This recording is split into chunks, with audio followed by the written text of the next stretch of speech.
Assalamualaikum warahmatullahi wabarakatuh. Berjumpa kembali dengan saya, Dr. Yanti Yulianti di kuliah kita Biofisika.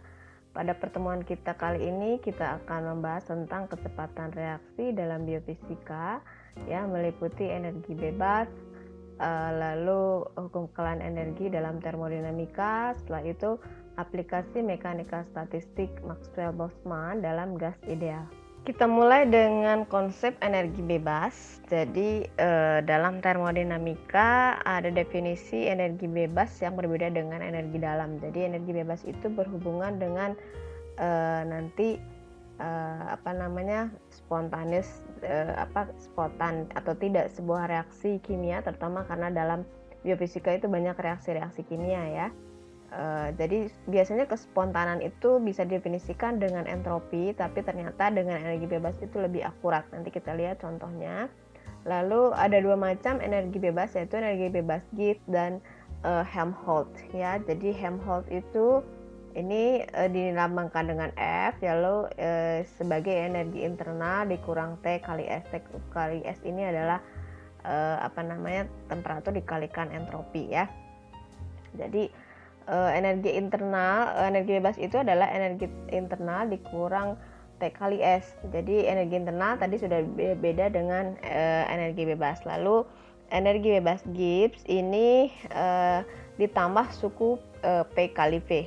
Ya, nanti kita lihat perbedaan antara energi bebas Helmholtz dan energi bebas Gibbs. Selanjutnya, secara umum hubungan antara energi bebas dengan spontannya sebuah reaksi adalah reaksi akan spontan jika hasilnya itu sebagai hasil dari penurunan energi bebas. Jadi setelah energi bebas minimum itu nanti reaksi sistem berada dalam kesetimbangan ya.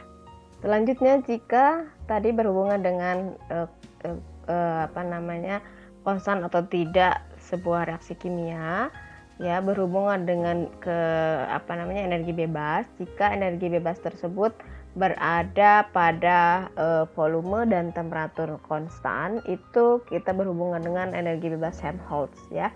Jadi volume dan temperatur konstan, sedangkan pressure atau tekanannya berubah ya. Tetapi pada umumnya sistem itu jarang sekali yang volume dan temperatur konstan lalu tekanannya berubah-ubah ya. Jadi secara umum selalu berhubungan dengan tekanan konstan, sehingga energi bebas Gibbs itu lebih banyak diperhitungkan dalam sebuah sistem ya. Jadi ini menunjukkan kespontanan sebuah reaksi kimia, karena dalam biofisika banyak terjadi reaksi-reaksi seperti ini. Contoh dari perhitungan energi bebas Gibbs ya. Jadi di sini contohnya adalah termodinamika transisi dari F menjadi air pada tekanan 1 atmosfer, tekanan ruang kita ya. Jadi di sini misalkan pada temperatur minus 10, ini derajat Celcius ya satuannya. Lalu ini delta G atau energi bebas Gibbs itu adalah delta H minus T delta S. Ya, delta H itu tadi berhubungan dengan energi dalam ya. Delta S tadi, kalau di depannya delta G maka di belakangnya juga delta S ya. Jadi Anda bisa masukkan delta H dikurang T minus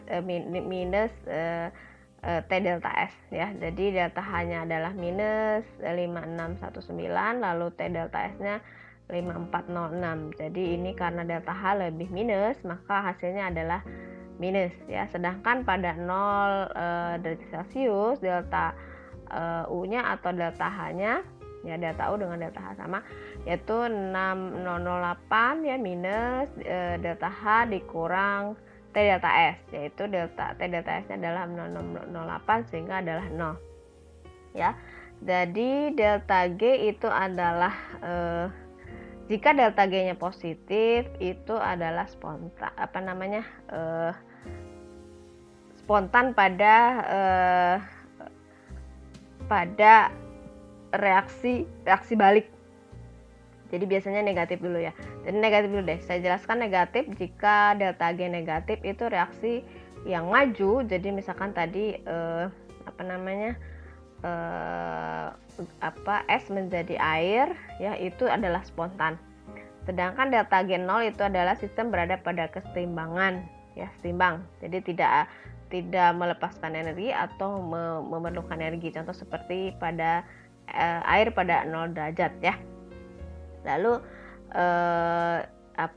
sedangkan kalau jadi es menjadi air itu adalah spontan, jelas ya, dari es ke air jelas, nggak usah diapa-apain, Anda juga itu es sudah melebur menjadi air.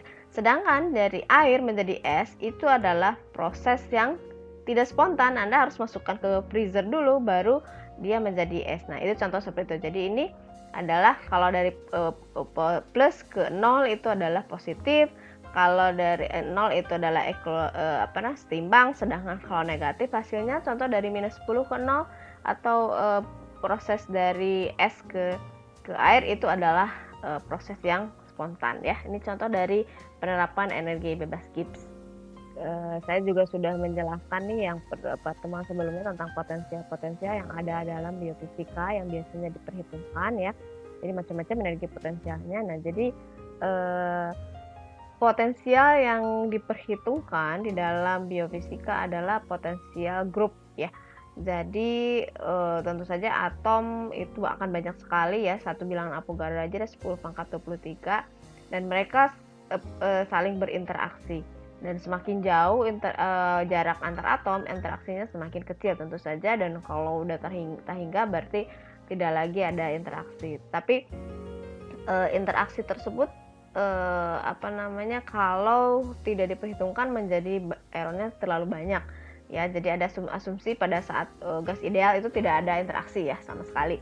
Nah, sedangkan dalam kenyataannya itu selalu ada interaksi, sehingga kita sebut sebagai potensial minimum ya, potensial yang minimum yang diperhitungkan ya, yang akan kita perhitungkan dalam sistem kita.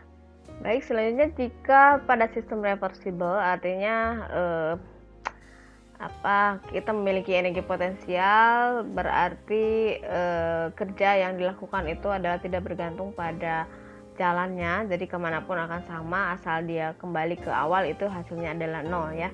Lalu energi kinetik akan berubah menjadi potensial, potensial berubah menjadi energi kinetik, dan sepenuhnya ya, potensial sepenuhnya berubah menjadi energi kinetik ya. Jadi dalam biofisika seperti sudah saya jelaskan bahwa yang diperhitungkan adalah kumpulan atom ya. Jadi pada saat kesetimbang itu tidak ada energi kinetik maupun energi potensial ya, udah pada diem semua ya. Jadi energi internalnya adalah 0. Lalu jika sistem adalah diganggu, misalkan jarak atom diperpanjang nih, misalkan dipanaskan ya, dipanaskan itu kan berarti jaraknya itu kan masih jadi lebar gitu ya. Lalu energi potensialnya bertambah. Lalu setelah itu dilepaskan ya, jadi kita seperti pegas gitu ya, ditarik lalu dilepaskan, maka atom-atom tersebut akan mendekat kembali, yaitu energi kinetiknya bertambah. Lalu nanti akan berubah lagi dan seterusnya, nanti energi kinetik berubah menjadi potensial, potensial menjadi energi kinetik. Nah, lalu energi kinetik adalah, Anda ingatnya energi kinetik adalah setengah mv kuadrat, ini juga sama, tetapi Anda adalah jumlah dari energi kinetik masing-masing atom ya, dijumlahkan, itu total energi kinetik dari sistem tersebut. Selanjutnya, sistem akan makin kompleks jika jumlah atomnya banyak, tentu saja karena masing-masing interaksi. Jadi misalkan 2 saja atomnya, misalkan 3 ya, jadi interaksi antara atom 1 dengan 2, 1 dengan 3, 2 dengan 1, 1 dengan 3, 3 dengan 1, 3 dengan 2, dan seterusnya ya. Jadi saling berinteraksi. Anda bayangkan bisa 10 pangkat 23 atom ya di dalam sebuah sistem ya, sehingga kita harus memperhitungkan secara statistik ya, jadi tidak lagi atom per atom satu-satu ya gitu ya. Jadi Anda ingat di fisika statistik itu ada 3 statistik yang biasanya digunakan dalam termodinamika, yaitu ada Maxwell-Boltzmann, Bose-Einstein, dan Fermi-Dirac ya. Jadi ini salah satu contoh adalah aplikasi statistika Maxwell-Boltzmann dalam gas ideal. Jadi contoh misalkan di sini ada persamaan gas ideal secara makroskopik PP sama dengan nRT ya, Anda sudah tahu itu, ini adalah gas ideal, persamaan keadaan namanya ya. Lalu pada tingkat mikroskopik ya, jadi misalkan ada sebuah sistem nih di dalam kotak nih, ada kotak ya, kotak isinya adalah atom-atom. Lalu atom-atom tersebut asumsinya adalah bahwa momentum yang akan berubah pada atom tersebut itu jika terjadi tumbukan dengan dinding ya. Jadi Anda bayangkan ada bola yang menumbuk dinding, maju adalah V, lalu balik lagi adalah minus V, sehingga total momentumnya adalah V dikurang minus V, sehingga totalnya adalah kecepatannya adalah momentumnya adalah 2m kali P ya. Lalu total semua momentum semua molekul adalah m kali Np lalu sigma V kuadrat ya. Jadi Np ini adalah jumlah dari atom yang memiliki kecepatan V.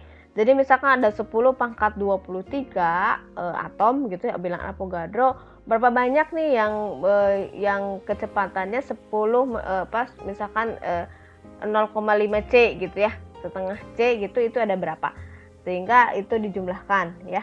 Jadi total momentumnya berapa, sehingga dengan peruntukan arah X, Y, Z maka tekanannya adalah di sini Anda lihat ya, bahwa sigma V kuadrat itu adalah Vx kuadrat tambah Vy kuadrat tambah Vz kuadrat.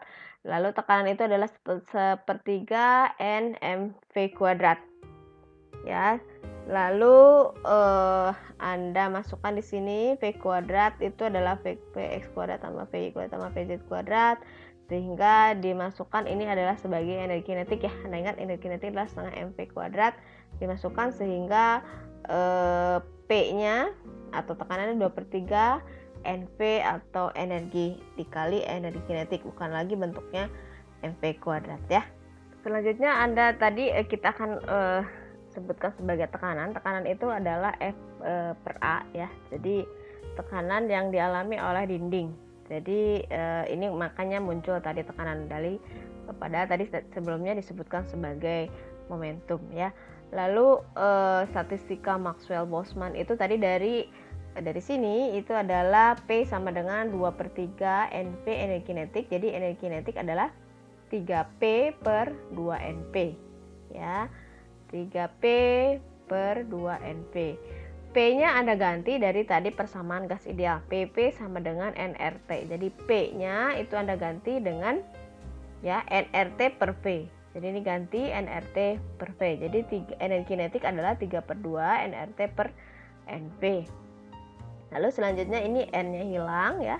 N-nya hilang, jadi tinggal 3RT per 2N0 ya. Jadi ini sebagai N per V itu adalah N0 ya.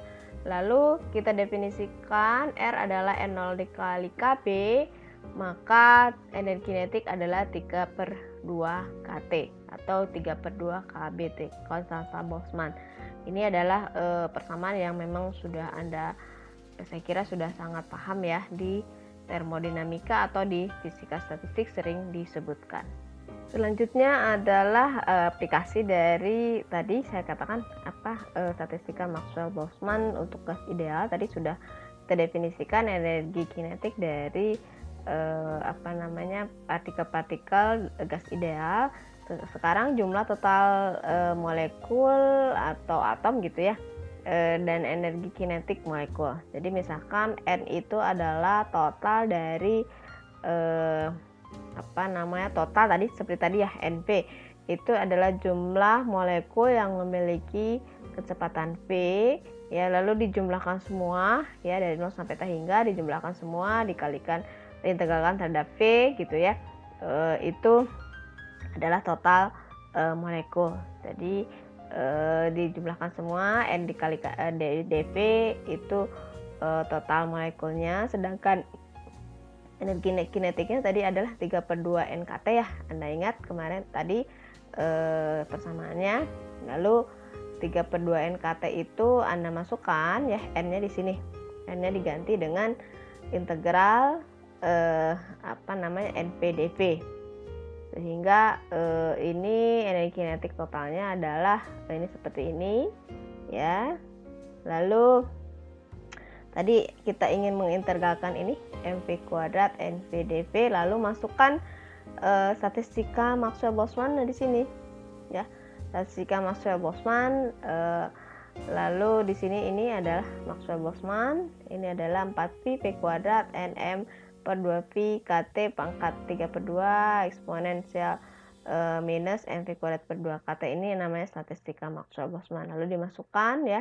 Lalu nanti kita akan dapatkan persamaan keadaan atau kembali lagi mencari energi kinetik menjadi energi rata-rata dan sebagainya dengan menggunakan statistika Maxwell-Boltzmann. Demikian kuliah kita hari ini. Terima kasih untuk perhatiannya. Kalau ada yang ingin ditanyakan kurang jelas ya silahkan ditanyakan di bagian diskusi, pasti banyak pertanyaan ya, karena biofisika ternyata itu adalah gabungan dari banyak ilmu-ilmu ya di fisika yang sudah Anda pelajari. Ada fisika statistik, ada fisika kuantum, ada mekanika ya, ada termodinamika, macam-macam, dan itu ya biasanya cukup rumit ya, tapi nggak apa-apa, kita pelan-pelan belajarnya. Saya juga sama ya, masih terus belajar. Terima kasih ya. Assalamualaikum warahmatullahi wabarakatuh.